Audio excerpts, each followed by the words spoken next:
Assalamualaikum warahmatullahi wabarakatuh. Balik lagi dengan kita. Alhamdulillahirobbilalamin. Selamat datang di channel Ratu Dongeng Viral. Di sini kami akan melanjutkan dongeng pada zaman dahulu kala. Jangan lupa tekan tombol subscribe dan aktifkan notifikasi agar tidak ketinggalan setiap update terbaru dari kami. Alkisah, di sebuah daerah yang sekarang masuk ke dalam wilayah Kecamatan Karangsambung, terdapat sebuah perkampungan kecil yang wilayahnya terdiri dari hamparan tanah datar. Tak satu pun gundukan tanah atau perbukitan yang terlihat di sekitarnya. Di suatu malam yang sunyi senyap, para sesepuh kampung tampak sedang berdoa kepada para dewa di kahyangan. Dengan penuh khusyuk, mereka memohon agar dibuatkan sebuah gunung di dekat tempat tinggal mereka. Rupanya, doa mereka dikabulkan oleh para dewa. Pembuatan gunung itu akan dimulai besok harinya dan akan dikerjakan dalam waktu semalam. Tetapi dengan syarat, tak seorang pun warga yang boleh melihat pada saat gunung itu dibuat. Para sesepuh kampung menyanggupi persyaratan itu. Keesokan paginya, mereka mengumpulkan para warga untuk menyampaikan berita gembira dan persyaratan tersebut. Wahai seluruh wargaku, kami menghimbau kepada kalian semua agar pada saat hari menjelang senja, masuklah ke dalam rumah kalian masing-masing dan tak seorang pun yang boleh keluar rumah hingga matahari terbit besok pagi, ujar seorang sesepuh kampung. Maaf, Tuan, bencana apa yang akan melanda kampung kita? Kenapa kami dilarang keluar rumah? Tanya seorang warga dengan bingung. Ketahuilah semua bahwa para dewa akan membuatkan sebuah gunung untuk kita dan tak seorang pun yang boleh melihat ketika mereka sedang bekerja, jelas seorang sesepuh kampung yang lain. Setelah mendengar penjelasan itu, barulah para warga mengerti mengapa mereka dilarang keluar rumah. Ketika hari menjelang senja, suasana kampung mulai sepi. Seluruh warga telah masuk ke dalam rumah dan mengunci pintu rapat-rapat.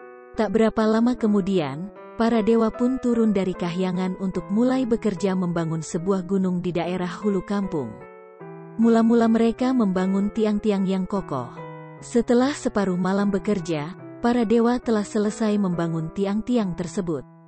Tiang-tiang tersebut kemudian mereka timbuni dengan tanah hingga nantinya membentuk sebuah gunung. Para dewa bekerja sesuai dengan tugas masing-masing tanpa berbicara sepatah kata pun. Mereka terus bekerja hingga larut malam tanpa mengenal lelah. Ketika hari menjelang pagi, pembuatan gunung itu hampir selesai, tinggal menyelesaikan penimbunannya yang tersisa sedikit lagi.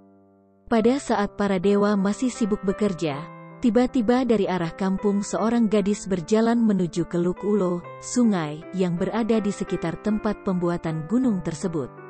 Rupanya, gadis itu tidak mengetahui pengumuman tentang larangan keluar rumah pada malam itu. Sebab, pada waktu pengumuman itu disampaikan oleh salah seorang sesepuh kampung, ia tidak hadir dan tak seorang pun warga yang memberitahu tentang hal itu. Gadis itu datang ke sungai karena ingin mencuci beras untuk dimasak. Ia berjalan tanpa memperhatikan keadaan di sekelilingnya karena suasana masih gelap. Pada saat akan turun ke sungai, gadis itu terperanjat karena tiba-tiba di hadapannya ada sebuah bukit. Hah? Kenapa tiba-tiba ada bukit di tempat ini? Padahal, hari-hari sebelumnya tempat ini masih datar. Ya Tuhan, mimpikah aku ini? Gumam gadis itu seolah tidak percaya terhadap apa yang dilihatnya. Namun, begitu melihat beberapa sosok makhluk yang menyeramkan bergerak cepat sambil mengangkat batu besar tanpa sepatah kata pun, gadis itu langsung berlari meninggalkan sungai karena ketakutan. Tolong, tolong, tolong aku, teriaknya dengan keras. Gadis itu terus berlari tanpa memperdulikan lagi keadaan dirinya sehingga beras yang hendak dicucinya dilemparkan begitu saja. Tak ayal lagi, beras tersebut berceceran di sekitar bukit. Konon, beras tersebut menjelma menjadi bebatuan yang bentuknya mirip dengan beras. Para dewa yang mendengar suara teriakan gadis itu menjadi tersentak. Mereka pun menyadari bahwa ternyata pekerjaan mereka telah disaksikan oleh manusia. Penduduk kampung telah melanggar perjanjian kita. Ayo kita tinggalkan tempat ini, seru salah satu dewa kepada dewa yang lainnya. Akhirnya, para dewa tersebut menghentikan pekerjaannya. Mereka meninggalkan tempat itu dan bergegas kembali ke kahyangan. Padahal, Pembangunan gunung itu belum selesai. Akhirnya, batallah pembuatan gunung itu.